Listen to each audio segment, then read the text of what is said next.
share it, to invite your friends and your not so friendly friends and tell them that Mayegun today. Tonight, we have the report of Tifnumbu going on a working vacation so as to avoid handing over to a shitty man his own vice for God knows why reasons. However, Tifnumbu and his gangs, right, they gave themselves a pat on the back, like they shared themselves up in the last few days when Tifnumbu, who has now adopted the statement of Okonjo-Iweala, that Tifnumbu has stabilized the Nigeria economy.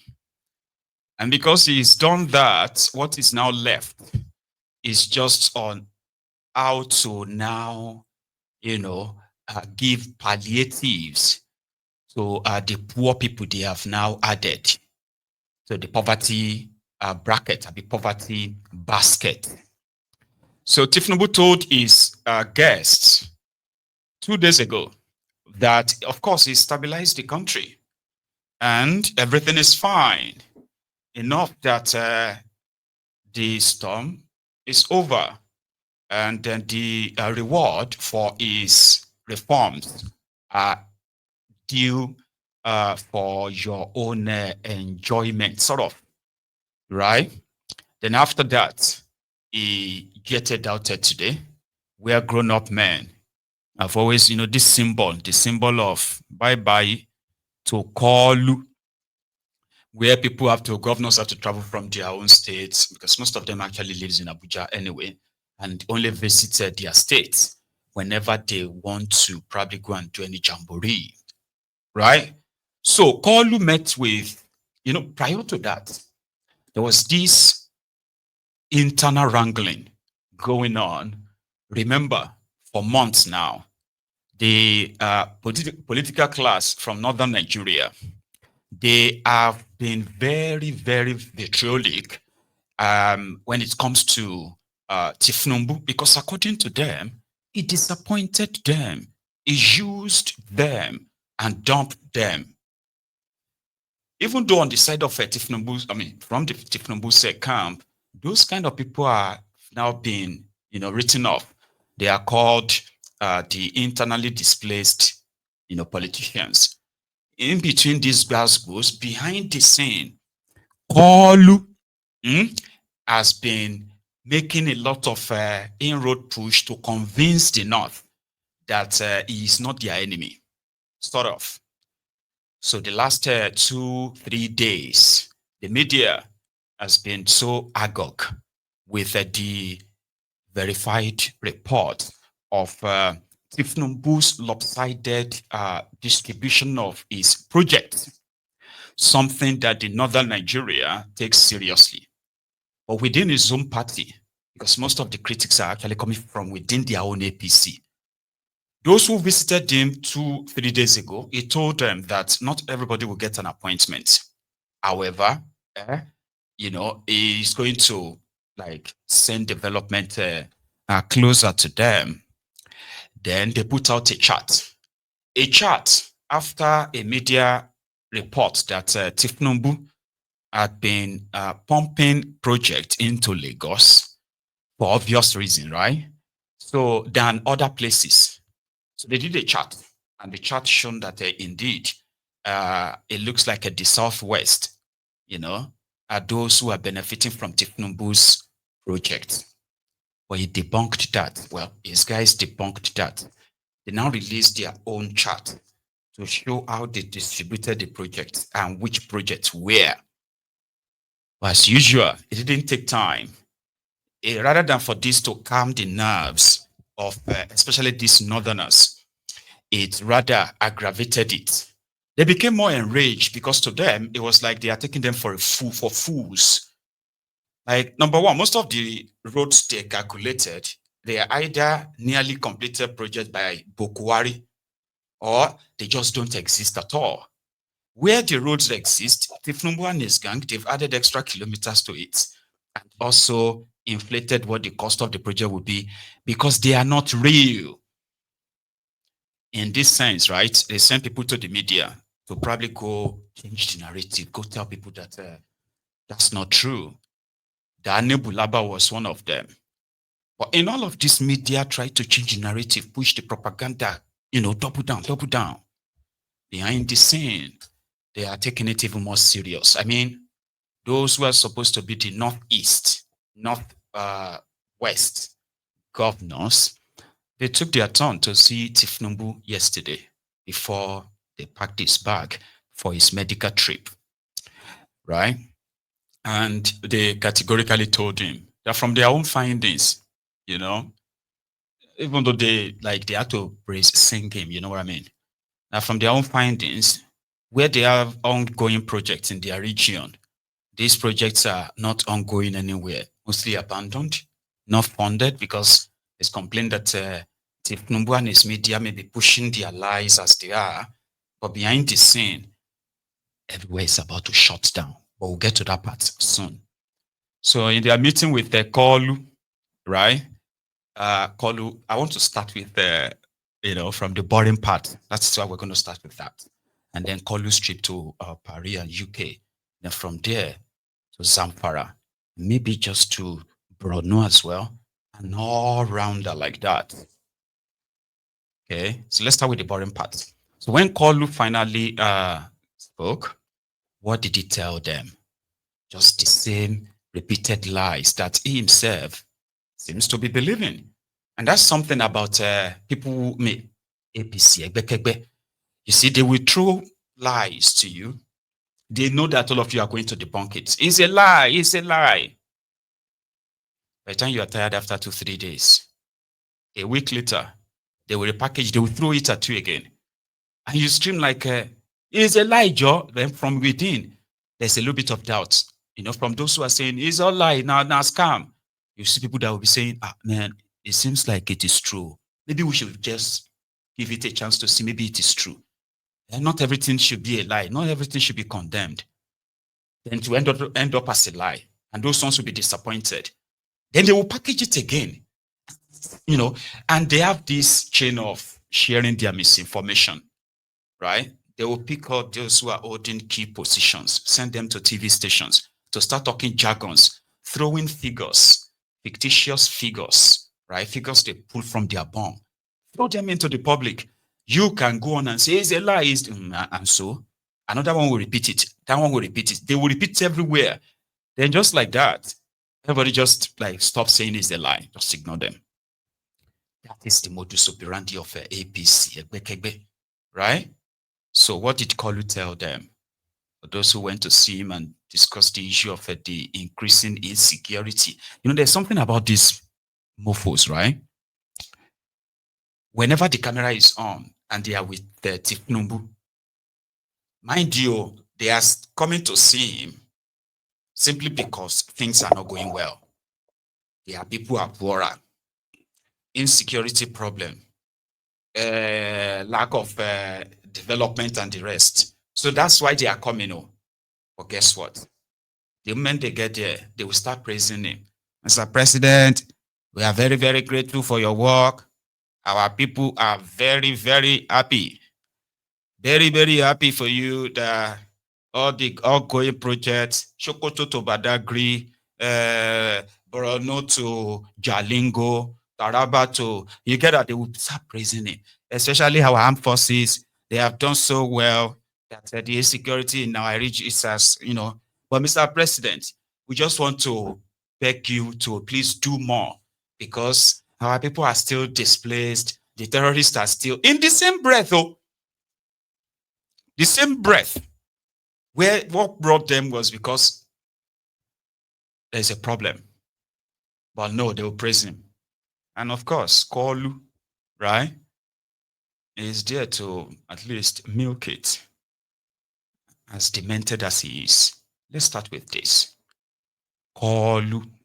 Our history had started well since we started this administration.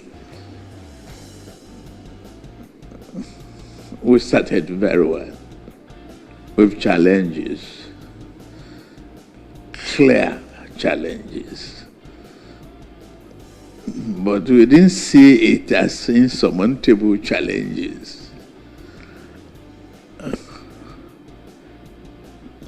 Because we accept for one thing that we all campaigned, danced to natural or creative music to convince people that we are better candidates for our various parties. And we won elections. Sold manifestos. So we didn't differentiate on party basis. We won elections. And ever since we faced the challenge of governance. I thank all of you for a well-started journey, the collaboration, the advice, the objective of delivering dividend of democracy in various forms.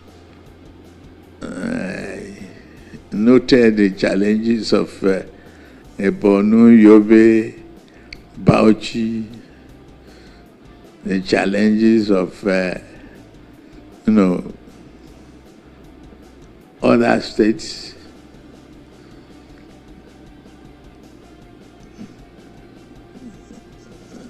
I make fun of all the time. Baba, the infantry from Adamawa and Taraba without its growth of COVID. The conflict is all over the place, but you've managed well in collaboration with the federal government. The security challenges are getting clearer. We know it cannot be eliminated in just a snap of finger. We've seen development. I congratulate Yobe for having 2 students that became extremely outstanding and rewarding in their achievements. So in the face of all challenges and all of that, I see your efforts. I hope you are seeing mine too.